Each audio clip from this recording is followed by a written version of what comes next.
I had this big box, this very long box of that just had some scraps of fabric, and what I did is I enclosed it, and I made a pinhole projector, and that was magical enough. I think I got the experience both of seeing the sun as just a little bright circle, and then once the eclipse started happening, just how it changed. It was beautiful. I did the thing where, like, yeah, it was getting a little weird, a little eerie. There was no birds flying. They weren't even really chirping.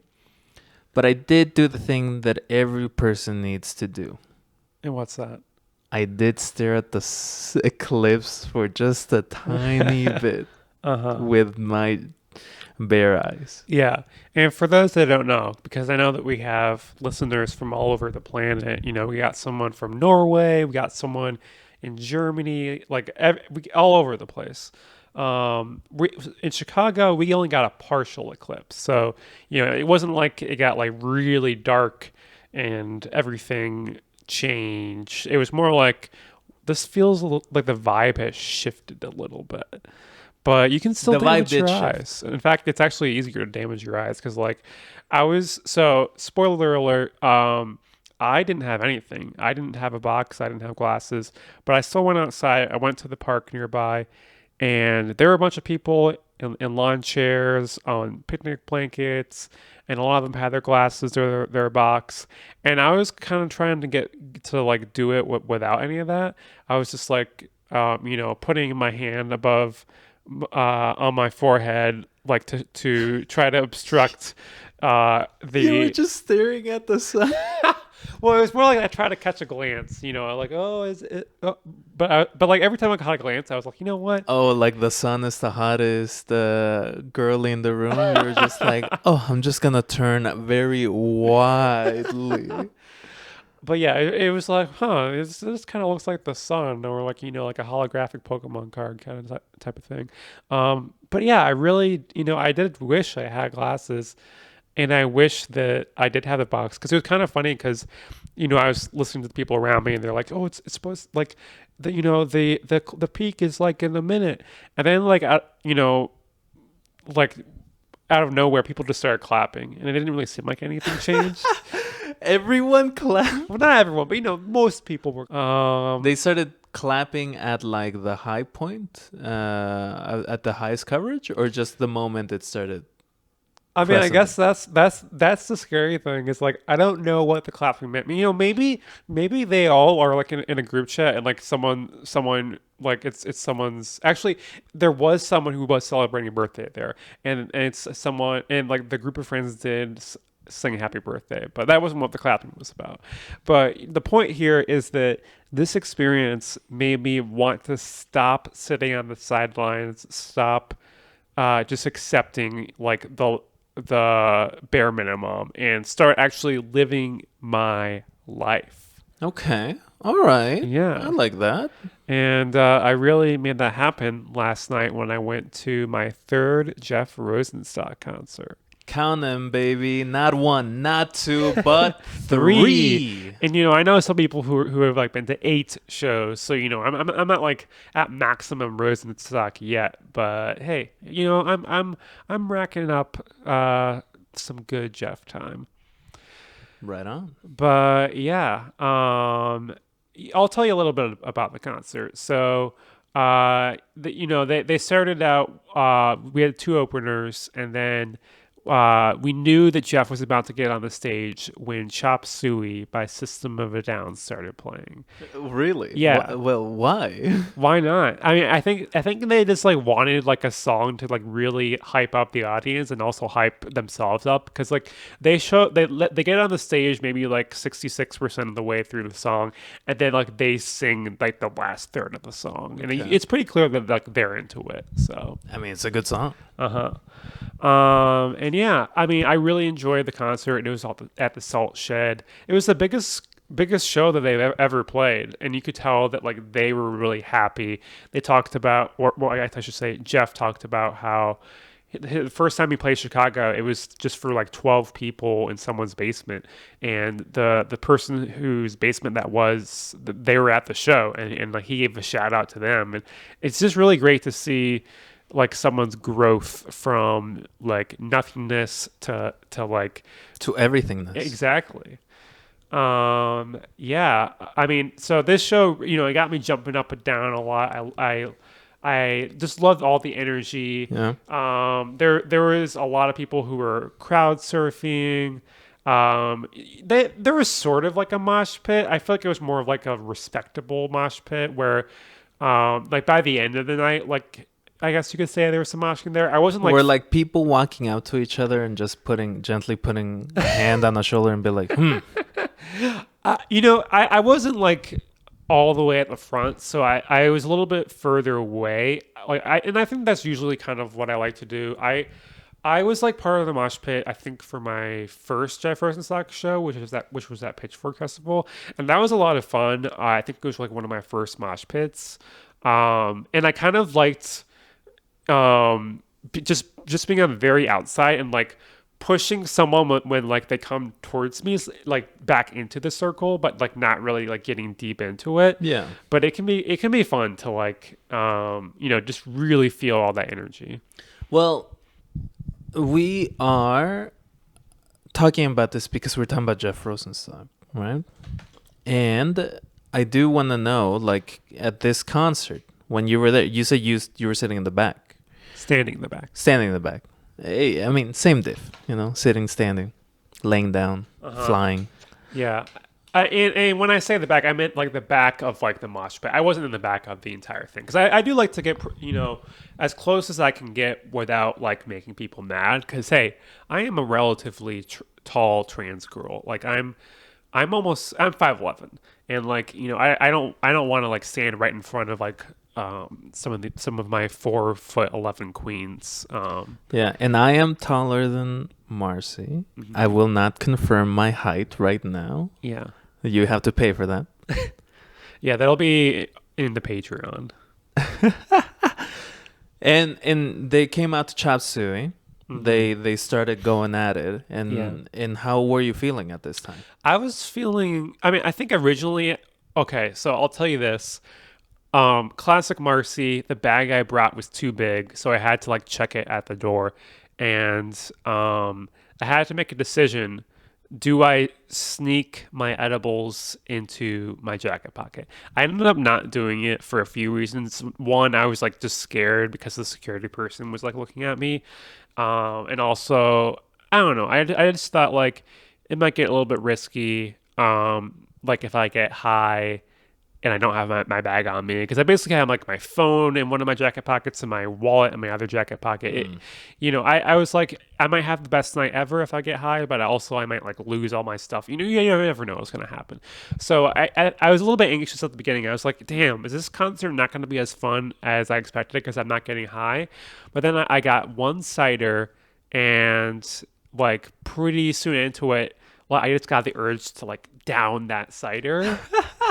Yes. And get rid of that cup and then like be free to like dance and jump up and down. And from there on, I was like, oh, this is exactly what I needed.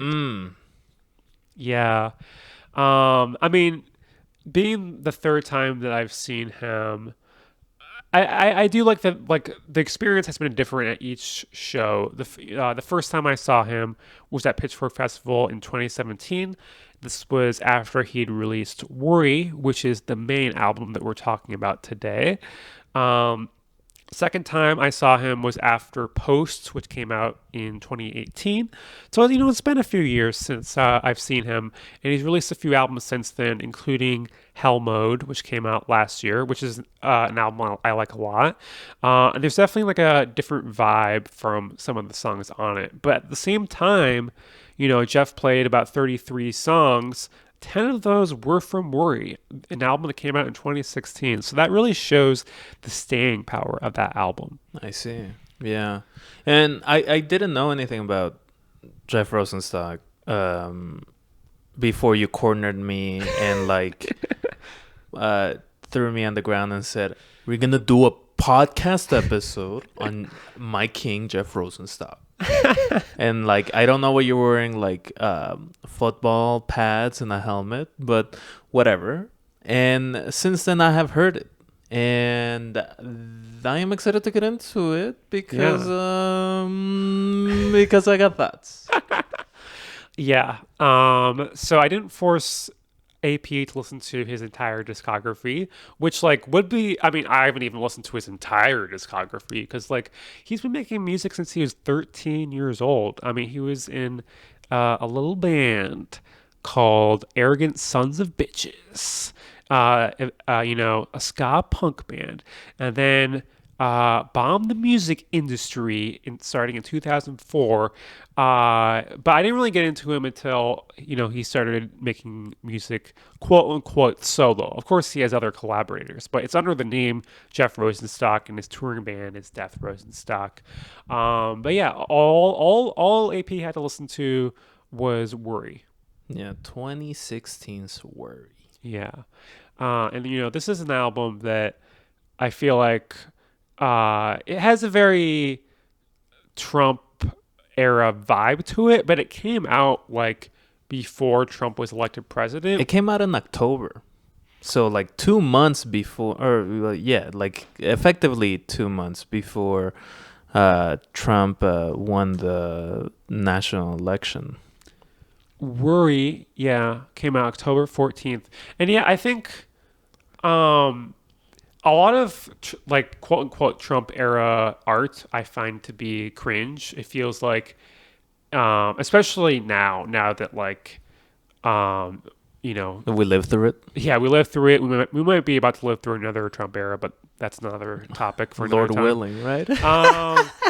But yeah, like a lot of it, it's just like, oh wow, like oh you're like quoting the nasty women thing or like grab them by the pussy. It's like we don't need this, but because it came out before Trump was elected, and a lot of it is like about bigger themes of gentrification, Police and brutality. exactly. I think it's still very relevant today, and in my opinion, the album just rocks. So that's I think that's part of why it's probably like I think that album and Carly Rae Jepsen's Emotion might be like the two albums I've listened to the most that have came out in the last decade.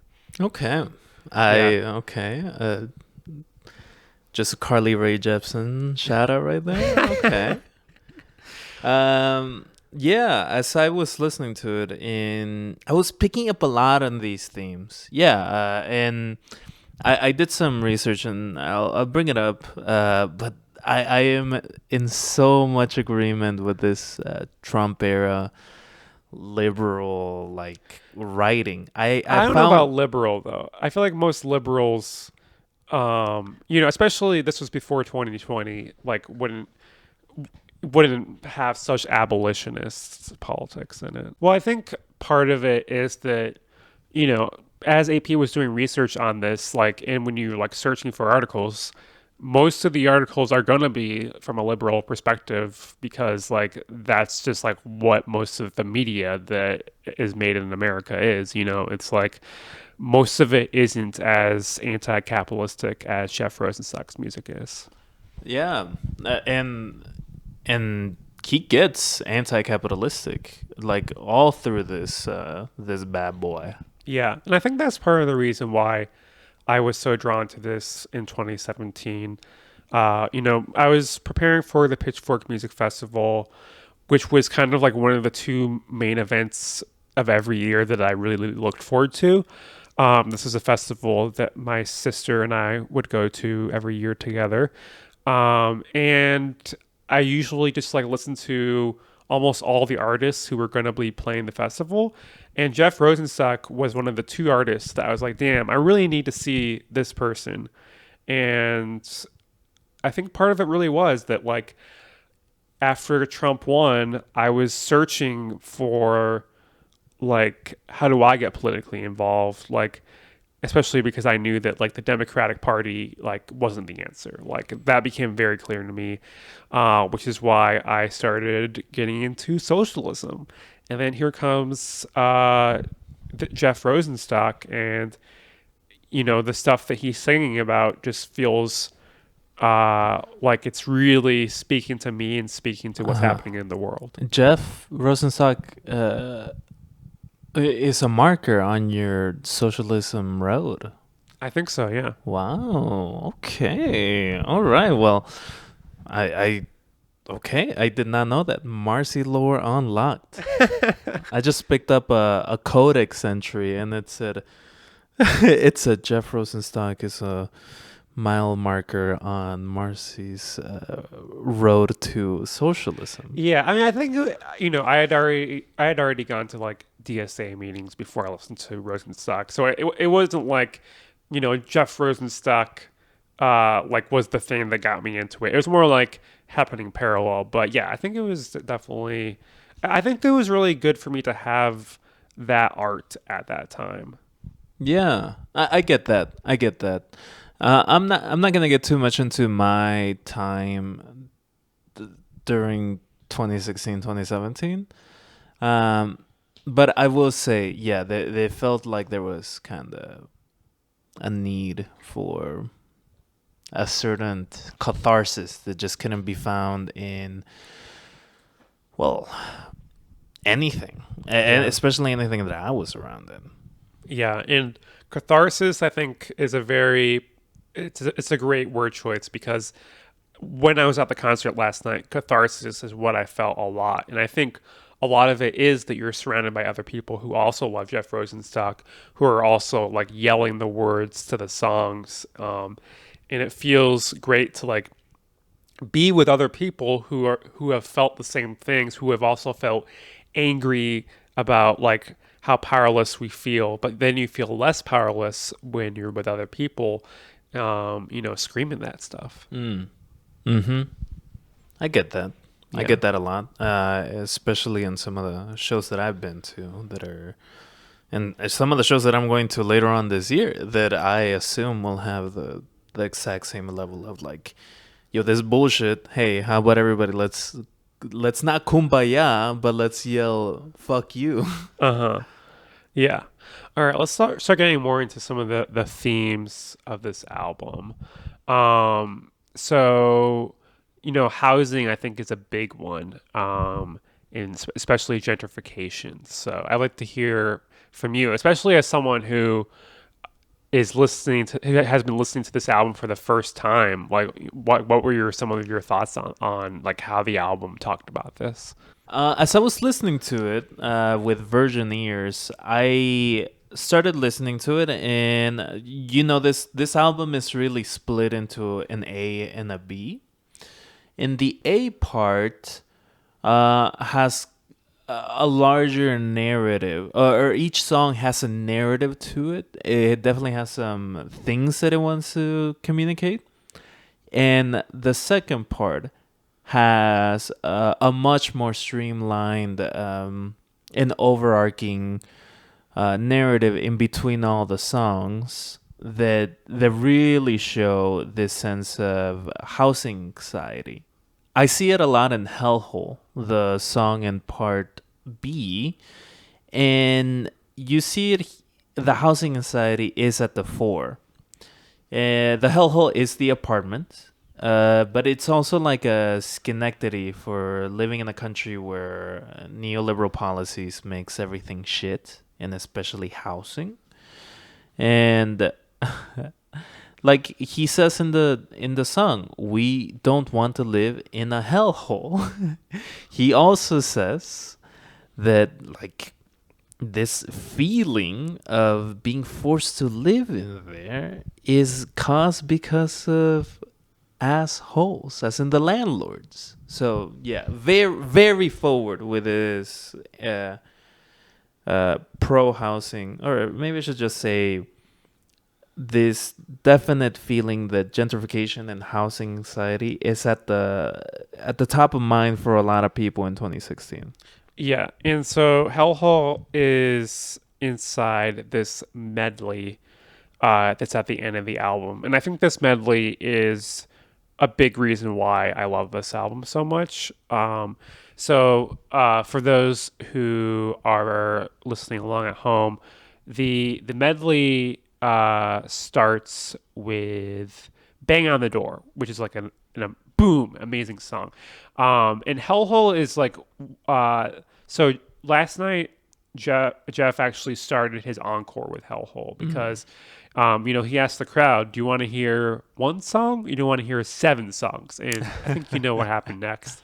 And so basically, he played like the last 5 songs in the medley to start the encore. And yeah, I think that catharsis I was talking about earlier really comes into play with this, where if you're with a bunch of people yelling, "We don't want to live inside a hellhole," Hellhole. yeah, and like talking about like a fucking asshole who's your landlord, like yeah, that's like real solidarity. So yeah, I think it's like a perfect example of like how it related to the politics of the time and also relates to the politics of now because as we've discussed on this show in the past, like nothing's really changed in the last 10 years. Yeah, and a little bit more. In my research, I read this article from the New York Times called "When the Apartment Rent Climbs, Landlords Can Say the Computer Did It." This came out in the early 2010s, and as two people that kind of lived through that time, I remember this time, this conversation of, oh, I'm never going to own a home was really percolating. And even as an adolescent, like I was hearing that, this feeling that no, nobody of this generation is going to own a home. But one of these lines that in this article. And this article is about how this automation came into the housing industry to help extract more value, more money from renters. And there's this line that says, the company recently rented out a 12,000 a month unit on a 1 month lease for $3,000. A sum that Mr. Gilmore says the company would not have thought to ask before it began relying on revenue management software. And they started using that software in the early 2000s. So by the point that this article was written, it would have been 10 years. And by the time that Jeff Rosenstock was putting a voice to this anxiety, it would have been 5 years after that, or something like 5 years. And then almost 10 years after Jeff Rosenstock was saying, hey, this is all bullshit. We live in a hellhole. This asshole's taking all my shit. We're still living with that. Yeah, just this idea that they're like, oh, we didn't know we could be this evil, but then technology gave us the permission. And it definitely makes me think about like artificial intelligence and like how that's being used to like kill mass amounts of people in Palestine. And it's like, yeah, the people in power, they're just going to use technology to screw us over more. Yeah. Enemy of the pod, Lavender AI, fuck you. Absolutely. Yeah, well, let's get into some of the police brutality that's kind of referenced in this album, and also this is also in the. I mean, it's referenced in multiple places, but I think one of the most notable places is the song "The Fuzz," which is also in this suite of songs. So yeah, tell us what you thought about this. You know, the fuzz, the first time it came on, I was just like, okay, all right, Jeff, where you at? What's going on?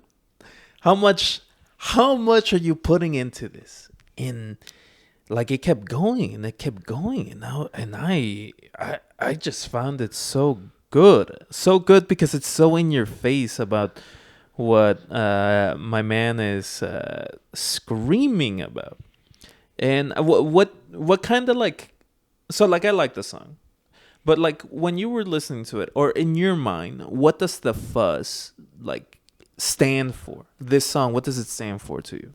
Yeah, well, there were a lot of police murders of black people in this decade, And I read an interview of Jeff Rosenstock by Chris Rutledge that was in American Songwriter. And Jeff talked about in this about Freddie Gray and about that police murder and about the riots in Baltimore and like how he responded to all of that.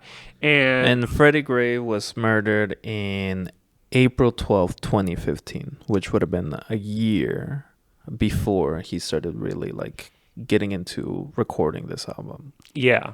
And I think Jeff was really just like putting a voice to like a lot of his feelings at the time about all this.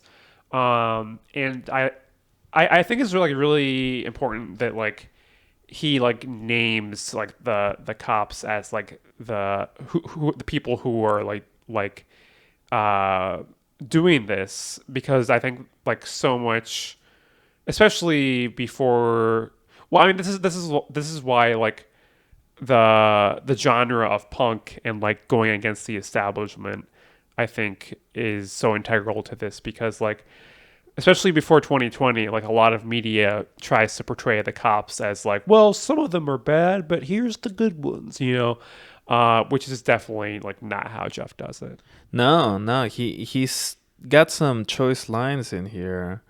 He talks about the guilty get a fine after the when the innocents get slaughtered, which is like true. Like, um, I'm not inside Jeff's mind, but as I was looking at when he was really recording this and where he was at, he's from New York, right, or from the East Coast, and I my mind immediately jumped to Eric Gardner getting lynched by the NYPD and it being recorded. That specific event happened in July 17, 2014. But that was right after Mike Brown, this boy, was murdered by by Ferguson PD in August 9th, 2014. So these two back-to-back racial murders by the police really led a huge revival of street protests that that became some of the biggest protests since the Vietnam War. And Jeff kind of negotiates with that. He talks about this idea of movements, of people really struggling with seeing this brutality just in front of their face, on their phones even. Yeah. And I think that like there's like a lot of references in the album that they definitely like date when it was made, but I think that because these are things that that like police obviously are I mean, here just in Chicago, like this is extremely relevant. Incredibly recently, Yeah. just on April 9th, CPD killed 26-year-old Dexter Reed by shooting him in his car 96 times in 41 seconds. Yeah. Um so I think like you definitely feel Jeff's anger about all this. And I think that that's like another reason why this album it like has such an impact, where like oftentimes you don't even you don't even know what the fuck to do, because you're just like the cops keep killing black people and like nothing's happening about it, and you don't know where to put that anger. And frankly, Jeff was being optimistic that the guilty get a fine. Like a lot of these people got nothing. So the Eric Garner's killer, um, this officer named Pantaleo, he he was not indicted by a grand jury. A grand jury was used to, in my opinion, obfuscate the responsibility of this killing. Uh, yeah, it fucking sucks. And reading it, like, really reading about this stuff just like got to me real hard because it was just not the Mike Brown or Eric Garner. It was Tony Robinson in March 6, 2015. It was Walter Scott in April 2015. It was Tamir Rice in November 22nd, 2014, A Literal Child. And in the time between 2015 and 2016, according to the Washington Post, 1,953 incidents of police brutality, including murder, was recorded. Yeah. Like that number still like it's like both hard to believe but also very easy to believe given like just how much of this shit that we've seen from the police in the last few decades.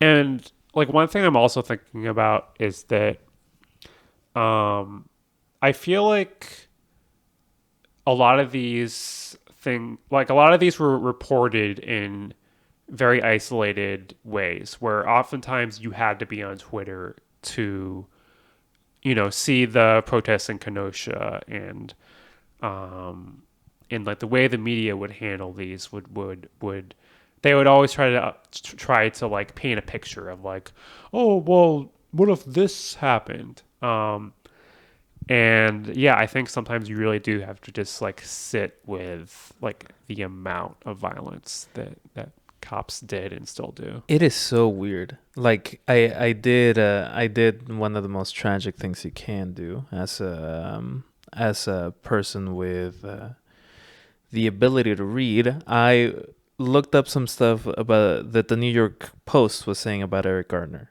at the time, and this absolute loser wrote this article called "Blame Only the Man Who Tragically Decided to Resist." Awful. And in it, he just, on its face, victim blames.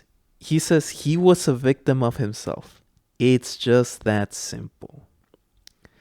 And in the song, The Fuzz, I can't help but see how this idea of an omnipresent army with a power to be feared is not just the police, but it's these online dick riders that defend the police, that make the killing of a just human being doing their thing acceptable, and it's just fucked up. And I think this is the thing that like made Jeff Rosenstock dropping Worry at that time impactful as it was. Definitely. Well, I think that we could talk about police brutality for like 4 hours and how it relates to Jeff Rosenstock. But I want to make sure that we cover all the themes in this album. Yeah. So, when we were talking about this earlier, you said you noticed that like love comes up a lot in this album, and you're like, what's the deal with Jeff? What's his romantic history? And I don't know that. He hasn't written a tell all yet, but I think that's also something that I really related to as a romantic myself, and I know that we're kindred spirits in that way. So yeah, what did you notice about love in this album? Love is continuous. Yeah, from beginning to end, like Begging to Explode, a love song about him and his wife, who he married right in the middle of recording this album. And in fact, the picture, the album cover art, is taken on the wedding reception for Jeff's wedding.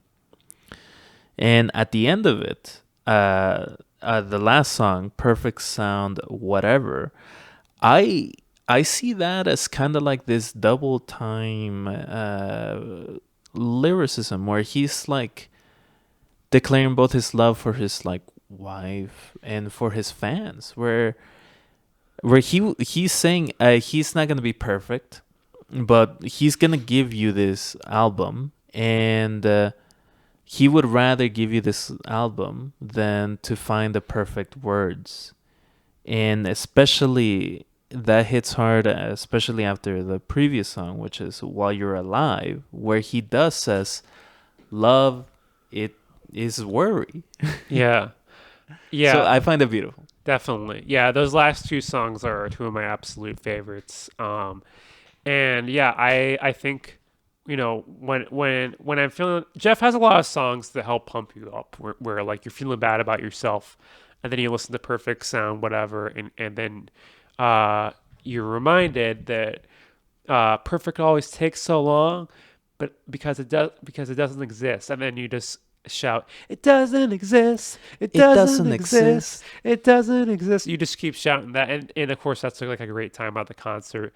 Um, and yeah, I there's songs on this album that come from that merry place. There's also songs on this album that come from this place of I just made out with a girl and now I'm feeling weird about it, which of course is one of I feel like a fan favorite on this album, which is I did something weird last night from the first side. So Yeah, yeah, I describe that as a lust song. But yeah, it's a song about like making out with someone and then being a little ashamed of it and feeling a little weird about it, but still kind of liking it. And I relate a lot to this. So much so that I was doing that last Saturday.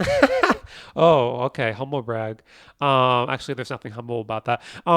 Yeah. I mean, I think that's also one of the reasons why, like, this album is like, oh, I just keep this album. Oh my God. Oh my God. Okay. This, this album, like, it combines, like, the really political angry stuff with like the stuff where it's like, yo, I just made out with this girl. And it's like it's all relatable. Like in our lives, like there's a genocide happening while at the same time we have a crush on a girl and we're trying to figure out what to do about it. And yeah, like putting all these together in one album, I feel like is more true to what life is than if it was like, this is our political album, this is our album about romance, and this is our album about doing laundry. Yeah, it's a song for the lovers in at the end of the world. Uh huh. It's an album for them. It's an album for us. Yeah. Because yeah, it does not stop, and you have to interweave all of this. You have to hate your landlord. You have to love your wife. You have to go protest, and you have to create if you desire to create. Yeah. And I think that, it really ties in well with like one of our main themes in Dove Weather of sincerity, where Jeff is very angry at the world, but he also has this like sincere love for his friends and like for the people in his life. And he finds it really important to tell people that he loves them before they die. And yeah, so I think that's The whole another reason. song, Pietro, 60 years old, is about that. It's about this just elderly couple getting married at the same time that at the courthouse as Jeff and his wife are getting married. Because yeah, like fuck, like if you find love at 60, Jeff is gonna be happy. I'm gonna be happy too, but in a different way, in a way where I'm also as corny as Jeff, but I can't, rock out. I have to do it in the way that I like to do it, which is by yelling and giving a big old hug. Yeah. But I want to go back to something that you pointed out, which is Jeff says love is worry. And of course, that, worry is the name of this album. And Jeff talks about anxiety a lot in his music. So I'm curious what that brought up for you. I think love is worry. I think when you love someone, it really does cause you to think about everything you do and whether or not that might affect someone else. And that sucks. I fucking hate it, dog. I hate it. And but it's a privilege. It's a cosmic beauty to sit there and really struggle, and really hold someone so dear that you will change. Yeah. It's interesting because I think that in this TikTok era, there's like a lot of discussion of like, oh, do you love someone or do you just have like an insecure attachment and that's why you can't stop thinking about them? But this is like music, and just like Jeff says, like, there's no such thing as perfect. He doesn't have to like perfectly define love. I think it's like, yeah, there a big part of love is worry. Um, and another thing I love about Jeff is like his music evolves over the years, where like his outlook in Hell Mode isn't exactly the same as his outlook in Worry. So yeah, I as someone who has like a lot of anxiety herself, I really relate to a lot of Jeff's lyrics because of that. Um, so yeah, congratulations, Jeff, on the best album of all time. LOL. Wow. Like I'm not. I have anxiety because all people have anxiety, right? Uh-huh. But I would not say I'm dominated by anxiety. I will say that the times where I have felt true deep love, both romantic and otherwise, like I do feel that pit of worry, and you see it all throughout. I think Jeff is a lover, and I am happy to see that just throughout, because I think punk is about love. It's about caring about others too, and you see it in his album where he doesn't just care about his wife or even the people around him, but he cares about his community. That's why gentrification is like a huge topic in this, because yeah, he says we spent 5 years yelling get out, get out, get out of here. Eh, and that's just not, that could be interpreted as a yell to the gentrifiers of New York, trying to like ramping up all that bullshit. And I will say thank you for putting me on this album. I do see a lot of how I negotiate both the beauty and the travesty of life in this. And I think if you're probably listening to this and you're within the same rung of life as Marcy and myself, I think you might see a lot of this too. Yeah, but I really appreciate that reflection. At the same time, I do know that there are parts of this album that you don't like. So I do want That's to right. give you some space for some of your critiques. Look, let's just say I have never been known to glaze up and only glaze up someone. Some of the stuff, some of the biggest critiques here, maybe let me start with the small ones. The small ones is a lot of alcoholism, a lot of like both positive drinking stories and negative drinking stories in this album. Not that's not like a problem with me. Like I'm not sober, or it's okay to like engage with that topic. To me, I'm just kind of like, bro, like how do you want me to feel about you drinking? Like I just don't, like, what do you want me to think about it?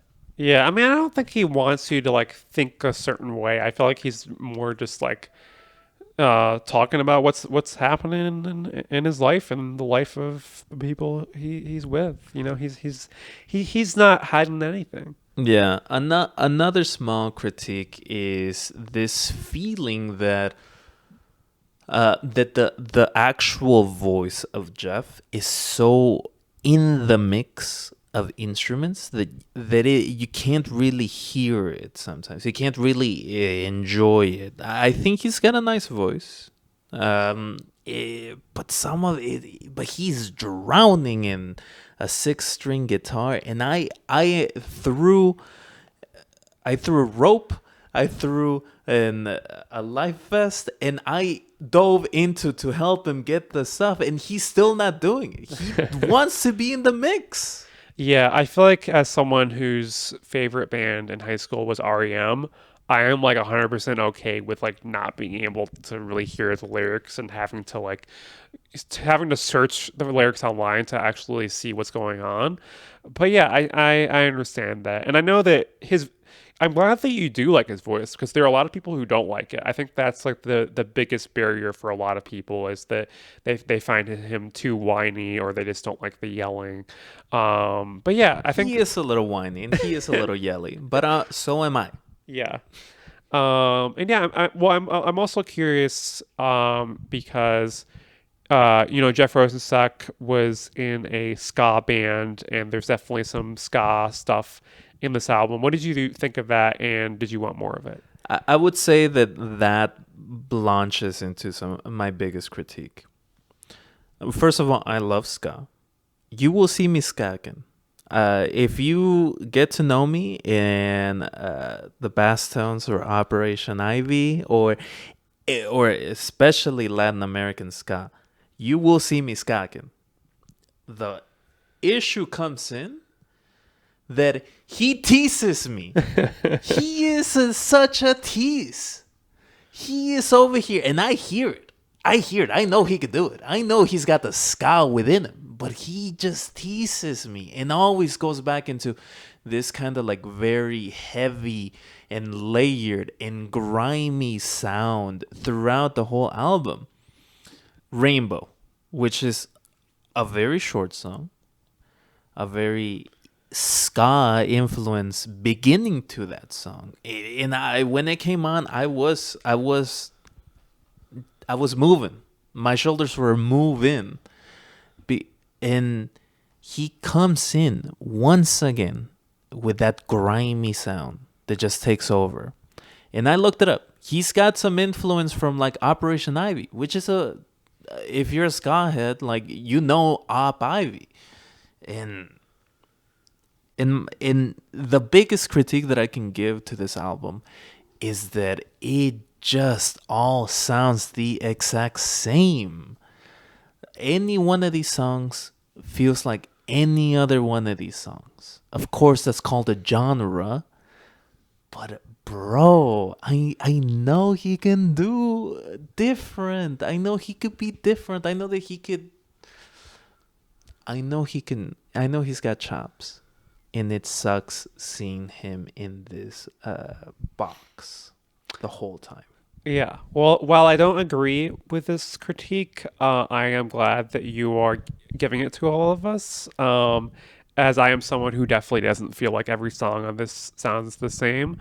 But I do think what I want to give to you is the recommendation to listen to the album Ska Dream, which is basically he re-released well, okay, let me just give you the context. No Dream is the album that he put out after Post, and then a year later he released a ska version of it. Every single song has a ska version called Ska Dream, and he's working with a lot of people who just make ska music. So it was No Dream, Jeff's version. Yeah, I guess so. I guess. I got yeah. one question about this Ska Dream album. Does it have a brass section? I think so. Yeah. I feel like I'm someone who like when I'm listening to music, I don't even like notice. But there definitely is like, you know what? We like set up all this audio to make sure that we can like listen to music. So why don't we just take advantage of that right now? And I'm gonna play some Ska Dream for us. Okay, what did we just listen to? We just listened to the first song on Ska Dream, which is called "No Time to Skink." and I was skanking. I found the time, Jeff. You thought I couldn't find the time. I found the time. Yeah, it was fun to watch AP experience that for the first time. It's good. I will have to listen to that. Yeah. I think we're living in a crucial time of nostalgia, where disco really had its moment. It really has been like showing up in a lot of different things. I am excited when ska starts percolating through the culture and really showing up. And but okay, I will listen to that album. Yeah. I feel like, there was like a hint of ska in Worry, and that got like ska people excited. And then, Jeff kept teasing people over the years, and boom, he released Ska Dream, which, brought even people who were just on TikTok, like trying to make ska music into it. So yeah, I think you'll enjoy it. Well, yeah. What do you have any critiques? I feel like you can't just glaze up this man. Like you need to Do I have any critiques? That is a good question. Honestly, it is hard for me to critique the album. I mean, if there are like some songs I don't like as much as others, but like at the same time, That's not a critique. yeah, you're right. My critique is that it's not the medley isn't like 20 songs long. Like, I want him to do a 20-song medley. Like that would be amazing. Wow.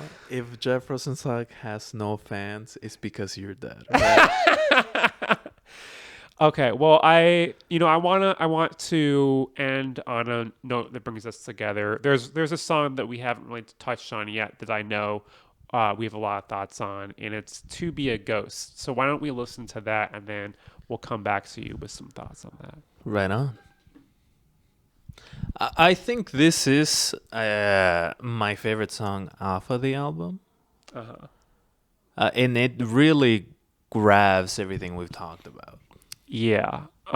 This one definitely gets more into like the internet of it all than some of the other songs. But then it like brings it home with the end, which is like probably one of the most hardcore parts of the album, where he's like literally saying, "Burn those fuckers in their homes, burst their bubble, and break their bones." Yeah, he really gets at it, and this is absolutely a very online song. There is so much Twitter on that song, and I just wanted to call that out because I'm not on Twitter, I'm never gonna be on it. I was on it for like 2 weeks in 2020, but like.